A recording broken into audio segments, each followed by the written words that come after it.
Ele colocou a eternidade na mente do homem.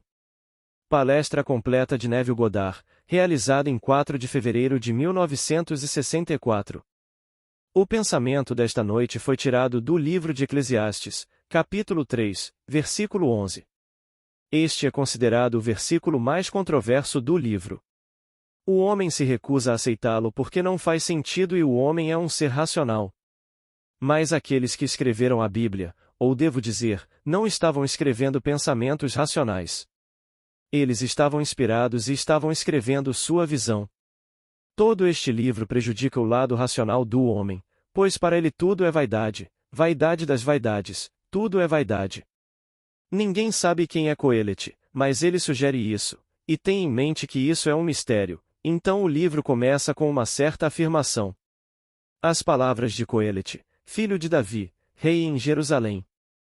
O último capítulo nos convida a deixar tudo e seguir apenas as obras coletadas de um pastor, pois a Bíblia nos diz quem é esse pastor. Ele está lhe dizendo quem ele é quando lhe diz filho de Davi, mas é um mistério, pois nas Escrituras não há nenhum filho de Davi cujo nome seja Coelete. Portanto, apesar de alguns estudiosos tentarem dizer Salomão, não há nenhum Salomão sugerido nisso. Mas o versículo que estamos lendo esta noite, temos que percorrer toda a Bíblia para apoiá-lo. Deus fez tudo lindo em seu tempo. Isso é negado pela nossa razão, e entra uma criança deformada, com retardo mental, ferida e, aqui, Deus fez tudo belo no seu tempo. Posso lhe contar que é uma história verdadeira, está certo na sua hora. Agora continuaremos. Deus colocou a eternidade na mente do homem para que o homem não possa descobrir o que Deus fez desde o início até o fim. Ele colocou a eternidade na mente do homem. Bem, novamente, o homem afirma que isso não pode ser feito. Para entender o que ele quer dizer com eternidade devemos entender o significado da palavra Olim, pois essa é a palavra. Sua interpretação só poderá ser dada se conhecermos o real significado da palavra Olim. Você passa por um cemitério, Bet Olim, mesma palavra Olim, e Bet significa um lar, uma casa, o lar eterno a quando se passa por aquele cemitério. Mas ele não quis dizer isso. O cemitério é terra. Este mundo aqui é o cemitério chamado Bet Olim. Ele entra na eternidade aqui, isto é, em sua mente, tudo aqui está na imaginação dele, tudo. Para entendê-lo você deve voltar à mente hebraica que o escreveu, que o anotou. No pensamento hebraico, a história consiste em todas as gerações de homens e suas experiências fundidas em um todo. Este tempo concentrado no qual todas as gerações do homem se fundem e do qual provém todas as coisas é chamado de eternidade. Pense nisso, uma compressão completa de todas as coisas concebíveis que o homem poderia fazer, tudo em apenas um período comprimido de tempo. O Antigo Testamento é esse bloco. Todas as coisas assustadoras do mundo são descritas abertamente na Bíblia. Não há um crime sobre o qual você leia na imprensa diária, nem uma guerra, que não seja abertamente descrita na Bíblia. Fale sobre eliminar uma raça inteira, isso está descrito na Bíblia, um país inteiro, isso está descrito na Bíblia. E assim, Blake fez a declaração. A eternidade existe, e todas as coisas na eternidade, independentemente da criação, que foi um ato de misericórdia. Então aqui, na mente do homem, estão todas as coisas que são necessárias para que o homem seja qualquer coisa no mundo que ele queira ser. Agora, ele nos diz que não há nada de novo sob o sol. Ele afirma: o que foi é o que será, e o que foi feito é o que será feito, e não há nada de novo sob o sol. Existe alguma coisa sobre a qual se diz: veja, isso é novo? Já foi em eras passadas. Mas não há lembrança das coisas passadas, nem haverá qualquer lembrança das coisas que virão depois entre aqueles que virão depois, nenhuma lembrança qualquer. Agora ele pinta um quadro daquilo que ele mesmo realizou, de grande riqueza.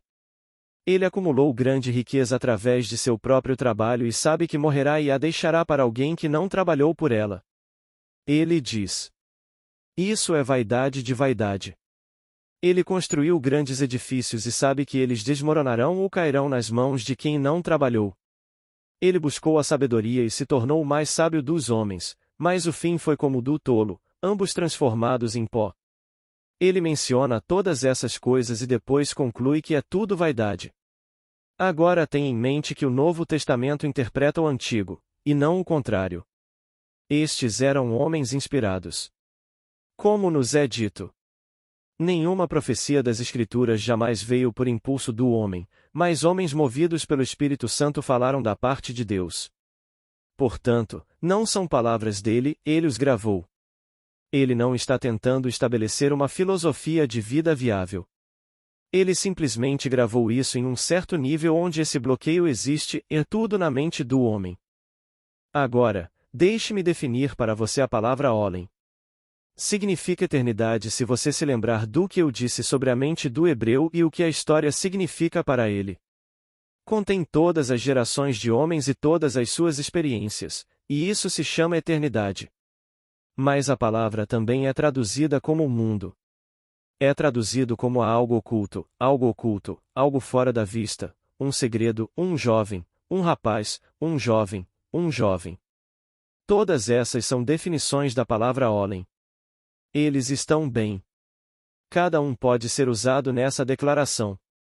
Ele colocou a eternidade na mente do homem. Como citamos na quinta-feira passada um trecho desta estranha revista. Só a imaginação do homem é vasta o suficiente para conter a imensidão do espaço. Somente a imaginação do homem é vasta o suficiente para conter a eternidade e tudo o que você poderia, todas essas combinações, trazer à tona e ser tudo o que você quiser neste mundo. No entanto, ele fala de recorrência, e você pode pensar que será uma recorrência peculiar e monótona. Não, ele quer dizer que tudo o que está acontecendo aconteceu e vai acontecer, porque você extrai isso deste bloco de eternidade. Mas está tudo nele, e você escolhe as combinações e as joga, mas o fim, a seu ver, é a vaidade. O que estamos esperando? Ele está perguntando. Estamos esperando alguma coisa, porque aqui é uma recorrência completa. Não importa o quão rico você seja, você deixa isso para alguém que não trabalhou para isso. Não importa o quão sábio você seja, você deixa isso para trás e se junta ao tolo na mesma sepultura, e você se junta a todas as pessoas fracas se for forte, todas na mesma sepultura. Tudo isso parece tão vão e tão infrutífero. Portanto, devemos estar esperando por alguma coisa, e isso estava oculto. Pois a palavra Olen significa algo escondido. O que estava escondido que ele não podia ver? O que foi escondido dos profetas? Bem, agora ouça as palavras. Os profetas que profetizaram sobre a graça que seria a sua, pesquisaram e perguntaram sobre esta salvação. Eles perguntaram que pessoa ou época foi indicada pelo Espírito de Cristo dentro deles ao predizer os sofrimentos de Cristo e a glória subsequente. Foi revelado a eles que eles não estavam servindo a si mesmos, mas a você. Todos esses personagens do Antigo Testamento estavam todos em você. Eles não estavam servindo a si mesmos, eles estavam servindo você quando chegou a plenitude do tempo. Ninguém sabia quando, então ele perguntou. Que pessoa ou época foi indicada pelo Espírito de Cristo dentro deles ao profetizar este estado? Bem, quando a plenitude dos tempos chegou, somente quando chegou, poderia ser revelado aquilo que estava escondido nas mentes do homem. Agora, aqui está o que está oculto. Pense em Jesus Cristo como a personificação de Deus, basta pensar nele que em seu rosto você vê a glória de Deus. Então, quando você ouve nas Escrituras, Deus disse: façamos o homem. Pense nos Elohim, os deuses, e juntos eles formam um que personifica tudo, esse é Cristo Jesus, pense nisso. Agora, pense na humanidade, no amor de Deus, e alguém personifica a humanidade e esse alguém é Davi. Quando você vê a humanidade, o amor de Deus, o amado de Deus, ele está apaixonado pela humanidade, é personificado como um jovem solteiro. Pois a eternidade é juventude, não é um velho com foice. Então, quando você encontra a eternidade personificada, você vê Davi. Quando você encontra Deus personificado, você o vê refletido na face de Cristo Jesus. Então pense nesses dois. Então aquele que fala agora, o filho de Davi, por que o filho de Davi quando no Novo Testamento ele lhe diz que Davi o chama de pai? Chegaremos a isso. No entanto, ele afirma que é filho de Davi, filho da humanidade. Ele está enterrado no homem, na humanidade, portanto, ele tem que sair da humanidade e não pode negar que é o filho do homem. Mas o filho do homem que surgir, nos é dito, será o filho de Deus. As palavras são: eu ressuscitarei de você, a humanidade, quando você dormir com seus pais. Eu gerarei de você um filho. Ele será meu filho e eu seu pai. Então aqui, ele está trazendo da humanidade que é Davi, um filho. Mas o filho que surgir produzirá a inversão de ordem que você encontra em todas as Escrituras, pois o homem amadurece quando se torna o pai de seu próprio pai. Então, quem vem de Davi? Jesus Cristo. Cristo em vós, esperança da glória. Colossenses 1 versículo 27.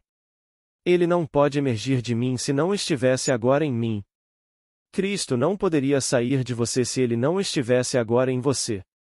Pois lhe disseram que ele é filho de Davi, não um garotinho chamado Davi que personifica a humanidade. Quando você conhece Davi, você vê a personificação de toda a vasta história pela qual você passou, que é a humanidade. Você é então o pai dele quando o conhece. Agora ouça as palavras conforme nos são dadas no livro de Samuel, e 3 palavras são usadas em 3 versículos, uma após a outra, e cada palavra é Olem, traduzida de forma diferente. Mas primeiro, é feita uma promessa de que o homem que vencer o inimigo de Israel será libertado, o pai será libertado. Então aí vem o homem que conquistou o inimigo de Israel, o gigante Golias. O rei perguntou ao seu lugar-tenente Abner: Abner, de quem é filho esse jovem? E Abner respondeu: tal como vive a tua alma, ó rei, não posso dizer. Ele disse: pergunte de quem é o filho do jovem. Ninguém sabe. Então ele foi levado perante o rei com a cabeça do gigante nas mãos, e ele disse: de quem você é filho, jovem? E ele respondeu: sou filho do teu servo Jessé, o belemita. E agora a ordem do rei deve ser dada e a promessa cumprida, o pai deve ser libertado. Ele confessa quem é seu pai. O pai dele, ele lhe diz, é Jessé. Jessé significa eu sou. Isso é tudo o que significa. A palavra Jessé é qualquer forma do verbo ser. Eu sou, 1 Samuel 17 versículo 56. Chegará o dia em que você saberá por que é verdade que Deus colocou a eternidade na mente do homem e o homem não consegue encontrá-la. Ele colocou a eternidade de tal maneira que o homem não consegue descobrir o que Deus fez desde o início até o fim. No final você irá, pois quando o fim chegar, haverá explosão após explosão nessa sua cabeça maravilhosa, e aquilo que estava escondido no início se apresentará para confrontá-lo. Cada um irá confrontá-lo. Um drama totalmente diferente começa a se desenrolar dentro de você e o fim deste mundo está chegando ao fim para você. O mundo permanece. As pessoas pensam que o mundo está a chegar ao fim, chega ao fim para o indivíduo. Não chega ao fim para um grupo de pessoas, como chegar ao fim deste mundo, queimando-o.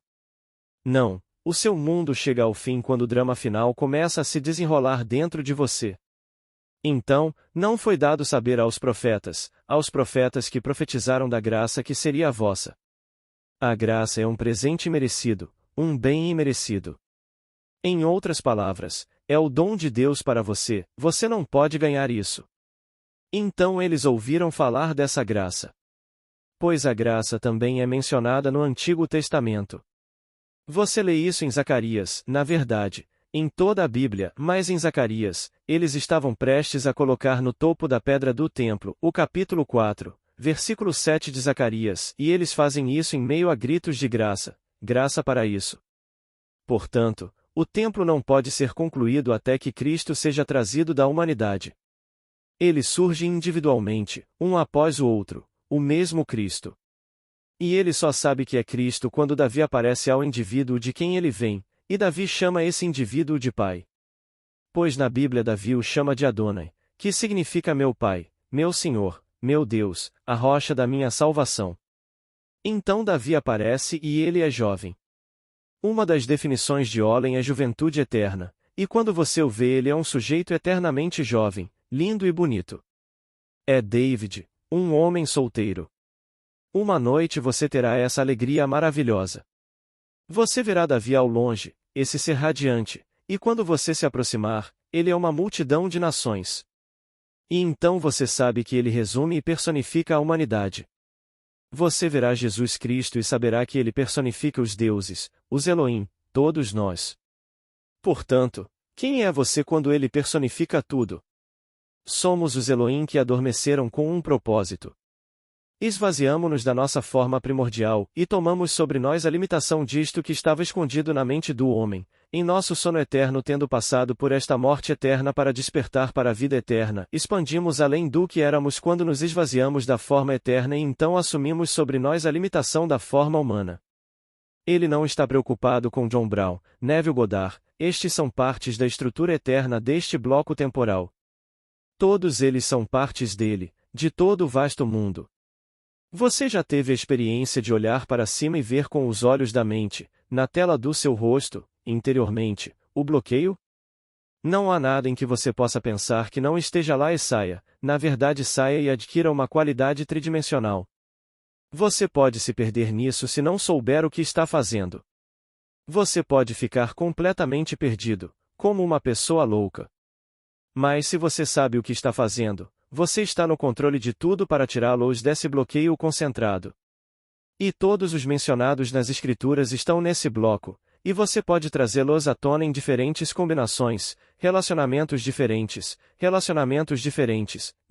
relacionamentos pai-filho, relacionamentos homem-mulher, qualquer relacionamento. Todos os inimigos do mundo que você pode trazer à tona. Se você não sabe o que está fazendo, isso vai te assustar até a morte, porque eles ganham vida no minuto em que você os separa do bloco. Eles assumem uma realidade tridimensional, ganham vida e então começam. Mas se você sabe o que está fazendo, então você também conhece estas palavras de Coelho no capítulo 4, versículo 15. Eu vi todos os seres vivos que se movem sob o sol, bem como aquele segundo jovem, que está indo ficar em seu lugar. Não havia fim para o povo, e ele superou todos eles. Contudo, aqueles que virão depois não se alegrarão nele. Também isto é vaidade e correr atrás do vento, a Eclesiastes. Agora, é isso que quero dizer. Ele está acima de todos nós. Pegue o bloco e fragmente-o, como estamos fragmentados agora, este é o bloco fragmentado, e ele está acima de tudo, animando tudo. Chegará o dia em que você terá a experiência e o sabor do poder da era que está por vir. Você pegará uma seção desse bloco animado e o interromperá, e não pode se mover, os homens não podem se mover, os pássaros não podem voar, as folhas não podem cair, tudo está congelado como se fosse feito de mármore. E então você irá liberá-lo de dentro de você e ele se moverá e continuará a cumprir seu propósito. Depois disso, a fé que você tinha antes, e que você argumentaria para apoiar, você sabe agora que a fé não é justificada através de um argumento, mas apenas através de uma experiência. Agora você sabe o que significa ter vida em si mesmo. Para o propósito de tudo isso, quando o tempo for cumprido e você sair deste bloqueio, você terá agora a vida em si mesmo. Até então você pensava que tinha vida dentro de si. E seus amigos morreram e você os enterrou. Você sabia que chegaria o dia em que você morreria e eles iriam enterrá-lo. Você pensou que éramos seres vivos independentes de algo externo. Não tínhamos ideia de que estávamos sendo animados de fora até este momento. Quando vocês começam a despertar, vocês também experimentam o poder da era que está por vir. E amanhã, você conhecerá aquele versículo 15 daquele capítulo 4 de Eclesiastes. Eu vi todos os viventes que se movem debaixo do sol, e aquele segundo jovem que ficará em seu lugar e controlará. Então não vi fim para o povo, e ele superou todos eles. Contudo, aqueles que virão depois não se alegrarão nele, porque não acreditarão. Eles não acreditarão nem por um momento que todos nós estamos sendo animados de fora. E ainda assim, enquanto estamos animados podemos escolher e selecionar se conhecemos esses estados. Sem ver o estado você ainda pode escolher. Você pode escolher o estado de saúde, o estado de riqueza, o estado de fama, o estado de qualquer coisa, e esse estado é personificado em você quando você o vê. Você pode escolher o estado de pobreza. Então, quando Blake viu o bloqueio, disse para si mesmo: agora você sabe por que não considero nem o justo nem o ímpio como estando em um estado supremo, mas como estados de sono em que a alma pode cair em seu estado mortal. Sonhos do bem e do mal. Então você tem um sonho mortal de ser aproveitado? Você está certo em um estado. Alguém não gosta de você? Você está em outro estado. Alguém gosta de você? Você está em outro estado. E todos estes são estados e estão personificados no interior. Se seu olho apenas abrisse, você veria. Mas até que o olho esteja aberto, você nem sabe que são estados e que estão todos escondidos dentro de você. Então ele escondeu a eternidade na mente do homem. Mas chegará o dia em que o segundo jovem. O segundo jovem é Jesus Cristo. Davi é a humanidade coletiva. Dele sai Jesus Cristo e sabe que saiu do homem, mas o homem é sua descendência, o homem é seu pai. E o homem é forçado pela personificação chamada Davi a chamá-lo de pai. E ele sabe agora que ele é o Senhor, contudo, não havia maneira de saber que ele era o Senhor até que Davi apareceu e o chamou de Senhor. Pois Davi é o amado de Deus. Este é meu filho, eu hoje te gerei. Isso é a humanidade. Ele está apaixonado pela humanidade. E agora os deuses estão enterrados na humanidade, que Deus tornou-se homem para que o homem possa tornar-se Deus. Não o contrário. O homem não se tornou Deus para que Deus se tornasse homem, Deus se tornou homem para que o homem se tornasse Deus. Ele está se retirando da humanidade, mas individualmente quando se retira. Ele sai da humanidade e a humanidade é personificada como Davi, então Davi aparece diante dele, direto de seu crânio. Ela explode como uma verdadeira explosão e ele fica bem diante de você e te chama de Adonai, te chama de meu pai. E só então você sabe quem você realmente é. Todos passarão por esta experiência, pela simples razão de que Deus a planejou como aconteceria e como seria consumada. Pela simples razão de que você não pode ganhá-lo. Nenhum homem pode merecê-lo. É por isso que temos hoje entre os nossos teólogos o argumento: certamente o homem pode fazer algo para merecê-lo. Você não pode ganhar isso. Foi o plano predeterminado de Deus afundar-se na morte. O mistério da vida através da morte. A menos que uma semente caia na terra e morra, ela permanece só. Se cair na terra e morrer, produzirá muito.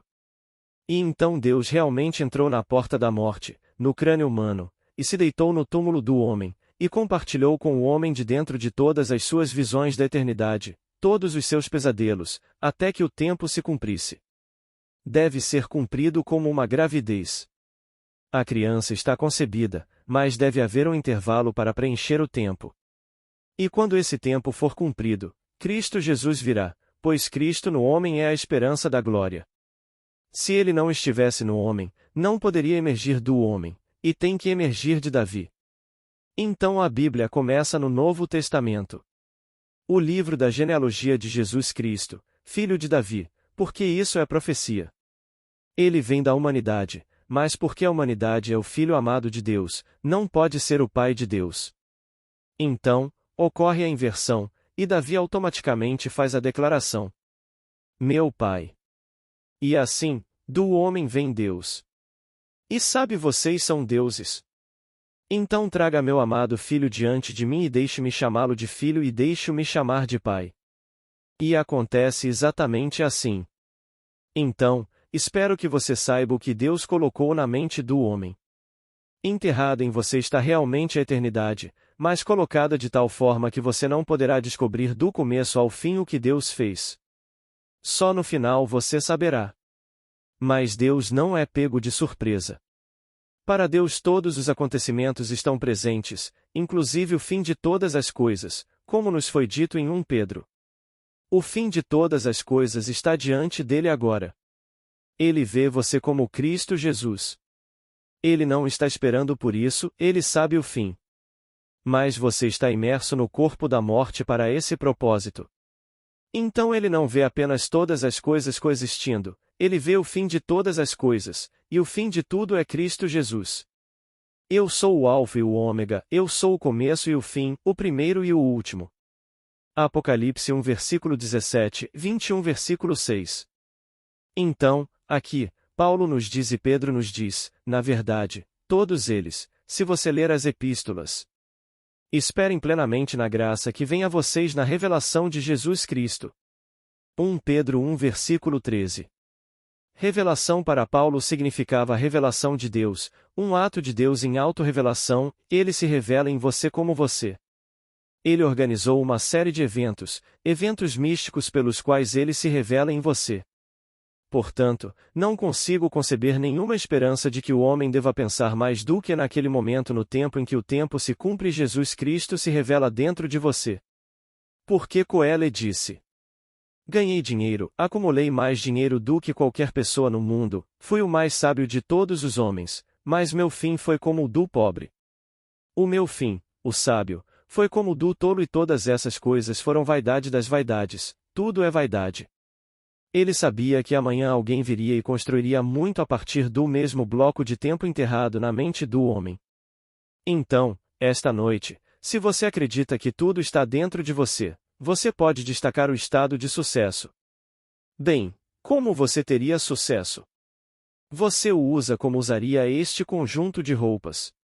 Você coloca e sente uma vontade natural de ter sucesso, basta colocar.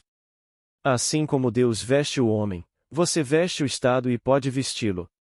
Então você escolhe tudo o que deseja neste mundo e ousa assumir que já é aquilo que deseja ser até que o desejo seja satisfeito. Você não anseia mais. Você sente isso, você se sente natural. Agora o tempo também se cumprirá nisso. Todas as coisas levam tempo. O tempo é uma facilidade para a mudança de experiência, o espaço é uma facilidade para a experiência. Mas uma mudança na experiência leva tempo, portanto todas as mudanças levam tempo. Então você muda de humor e isso vai demorar. Pode demorar um dia, pode demorar uma semana, pode demorar um mês. Mas esse estado de espírito eu agora chamo, em Abacuque, de visão. Você se visualiza vendo-se refletido nos rostos dos amigos. Eles veem você como o homem que você deseja que eles vejam. Agora, essa visão tem a sua hora marcada, se ela amadurece, florescerá. Se te parece longo, espera, porque é certo e não tardará. Não na hora determinada. E assim a sensação de sucesso tem a sua hora marcada. Pois você deixa de ser bem-sucedido e passa a ser bem-sucedido. Tudo bem, isso mostra que o tempo é uma facilidade para mudanças na experiência. Mas isso agora tem sua própria hora marcada. Não tente ajudá-lo. É como uma gravidez. Você não ajuda uma gravidez depois de descobrir que está grávida. Em outras palavras, tenha em mente uma coisa: apesar de todos os bons homens do mundo tentarem convencê-lo de que você precisa fazer algo a respeito, tudo o que você faz é escolher e usá-lo. Você nasceu fisicamente pela ação de poderes que não são seus, você nascerá espiritualmente pela ação de poderes além dos seus. Você não teve nada a ver com seu nascimento físico. E você não terá nada a ver com o seu nascimento espiritual quando o tempo for cumprido, porque Deus em você o impregnou, Ele é um com você e essa gravidez está acontecendo. Mas os profetas não sabiam disso e ficaram confusos. Então foi isso que eles disseram. Nos últimos dias virão escarnecedores. E dirão: onde está a promessa da sua vinda? Porque desde que os pais adormeceram, todas as coisas permanecem como desde o princípio dos tempos. 2 Pedro 3 versículo 3. Eles não sabiam o quão perto estavam da plenitude do tempo. E então, eles dirão: onde está vindo? Eles estão procurando um homem para sair. Nenhum homem vem do lado de fora. A ressurreição é um evento que acontece nesta experiência terrena do homem. O indivíduo está bem aqui. Então, quando ele vem individualmente. Ele não sai das nuvens tentando conquistar o mundo, ele vem no indivíduo. E o drama que descrevi é verdadeiro, tal como lhes contei, e está tudo relacionado com coisas contadas na Bíblia. É uma história verdadeira, e chegará o dia em que você será chamado para testemunhar a verdade da palavra de Deus. Isso é tudo o que você vai testemunhar e é verdade? Você terá a experiência. Você irá ao mundo e testemunhará a verdade de sua palavra. É tudo verdade. Então isso que está enterrado em você realmente o liberta, mesmo que vire cinzas. O maior sucesso do mundo vira cinzas, porque ele tem que deixá-lo nas mãos de quem não o mereceu. Mas isso não significa que você não deva fazer isso. Por que não selecionar o melhor, mesmo que você vá abandoná-lo de qualquer maneira? Sei que devo deixar minha biblioteca para trás, mas estou gostando dela enquanto estou aqui. E espero poder nomear aqueles que eu acho que mais gostarão quando eu desviar os olhos desta esfera e deixá-los ficar com a biblioteca. Que me custou uma fortuna e que é uma biblioteca linda e escolhida a dedo, sim, eu sei disso. Mas alguém amanhã vai gostar da biblioteca. E quaisquer ações e títulos que eu possa ter, tenho uma filha, um filho e uma esposa, então eles os adquirirão. Eu não me arrependo disso. E então, o que importa se você tiver que deixar seu trabalho e a fortuna acumulada para alguém que não trabalhou por isso? Mas ele, em Eclesiastes, lamentou isso, porque não conseguia ver o fim. Ele viu apenas uma recorrência, tudo isso está acontecendo indefinidamente, e quando isso vai acabar? Deixe que chegue ao fim, mesmo que não haja um fim realmente determinado. Mas havia um fim escondido e ele não o viu. Ele sabia pelas palavras que recebeu que havia colocado Olen na mente do homem, ele sabia disso, e Olen significava algo escondido, fora da vista, algo velado, um jovem. Bem, o que um jovem faria em minha mente? Ele não sabia que David era a humanidade coletiva.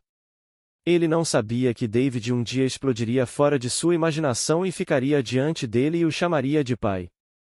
Ninguém sabia disso até que aconteceu pela primeira vez. E assim nos é dito. Ele é a primeira testemunha, o primeiro que ressuscitou dos mortos, Jesus Cristo. Ele ressuscitou dos mortos e saiu da humanidade, que, posso lhe dizer, está morta. Algum dia você verá isso e os impedirá. Você andará pela rua e poderá aprender qualquer coisa em movimento e saberá as palavras. Ele passou por cima de todos eles. Eu vi todos os seres vivos que se movem sob o sol, e então vi aquele segundo jovem que veio ocupar seu lugar, e ele está acima de todos eles. Então essa segunda juventude nasce em você. Porque você é o pai da humanidade coletiva, essa é a segunda juventude. Pois, a escolha de Deus é sempre a segunda. Primeiro de tudo, você tinha Caim. Ele rejeitou Caim e levou Abel. Então você desceu e teve Isaque. Ele foi o segundo, Ismael foi o primeiro. Ele rejeitou Ismael, levou Isaque. Então você teve Esaú e Jacó. Ele rejeitou Esaú e tomou Jacó. Manassés e Efraim. Rejeitaram Manassés, tomaram Efraim. E lá embaixo há uma inversão de ordem. Então aí vem a humanidade da qual vem Cristo Jesus, e a humanidade é seu pai porque ele saiu dele. Pois as palavras são: depois de te ressuscitarei o teu filho, que sairá do teu corpo. Eu serei seu pai e ele será meu filho. Isso é a humanidade, Davi. Quando o filho sai, Davi o chama de pai. Então, quem Deus trouxe? Ele se apresentou, para que o filho pudesse então dizer: eu e meu pai somos um. João 10 versículo 30. Ele sai da humanidade e o faz individualmente. Então tenha em mente, pense em David como humanidade. Deus está apaixonado pela humanidade, portanto, apaixonado por ela, ele entrou na humanidade e se enterrou, se deitou na humanidade, em todos os incontáveis Elohim. Então ele sai da humanidade trazendo o fruto daquele longo sono de morte. E agora ele retorna à vida eterna, expandido além daquilo que era quando se esvaziou e se enterrou na humanidade. Então, esta noite, você escolhe um sonho nobre, para você ou para um amigo. E confie nisso. Suponha que seu amigo esteja lhe dizendo que ele é, ou ela é, o que eles querem ser. Algo que é adorável. Apenas assuma isso e sinta-se natural nessa suposição e veja como funciona. Porque esse bloco está completamente interligado e relacionado. Quando você vê isso, está completamente entrelaçado. Todas as coisas, por uma lei divina, se misturam umas nas outras. Mas aqui eles estão completamente congelados e você os reúne um por um. Blake chamou isso de casa de luz, porque a fragmentou, ele viu todos eles em lindas formas objetivas, como estátuas. Você também pode. Outro dia minha esposa disse em uma visão que viu painéis no fundo da sala. Ela não os contou, mas havia muitos, muitos painéis e ela ficou obcecada apenas observando os painéis. À medida que ela se perdia na observação, apenas os painéis, as formas se destacavam dos painéis e saíam para a sala. Cada um deu uma forma. A princípio pareceu algo encantador, um acontecimento muito feliz, algo maravilhoso. Quanto mais ele se transformava em forma de dança, mais começava a dançar, mais ela percebia que isso era horror, era um verdadeiro inferno. E então, por um momento. Talvez ela tenha entrado em pânico por um momento. E então todos voltaram para seus painéis e lá permaneceram. Você sabe o que é a palavra painel em hebraico? A mesma palavra que traduzimos costela. E ele pegou uma costela e fez algo com ela. A palavra costela, zela, é painel. E então ele tira uma costela e ela se torna uma forma viva. Mas voltou quando ela perdeu o controle de sua imaginação. Ela esqueceu completamente como essas coisas saíram de painéis mortos e ganharam vida. Então ela entrou em pânico e todos voltaram e assumiram os padrões anteriores daquele painel. E chegará o dia em que você fará isso. Até aquele momento em que você deixa esta era e a deixa para sempre porque ela cumpriu seu propósito e você a usou, passou pelo inferno com ela e saiu dela expandida em consciência. Pois Deus é a verdade e a verdade é uma iluminação cada vez maior. Não há limite para expansão, há apenas um limite para a contração. Não há limite para a translucidez, há apenas um limite para a opacidade. Então, quando você sair desse estado opaco, você estará mais luminoso do que estava quando entrou nele e mais expandido do que estava quando entrou nele. E então amanhã, juntos como um só ser, mas sem perda de identidade, mapearemos o quinto ato para uma luminosidade e expansão ainda maior do ser. Agora, vamos entrar no silêncio. Amigos, antes de encerrar o áudio de hoje, quero agradecer a todos que sempre estão aqui, curtindo, comentando e compartilhando os áudios aqui do canal. Também quero agradecer o apoio de todos que fazem parte da nossa comunidade de membros. Muito obrigada. Paz e bênçãos na vida de todos. Até o próximo vídeo.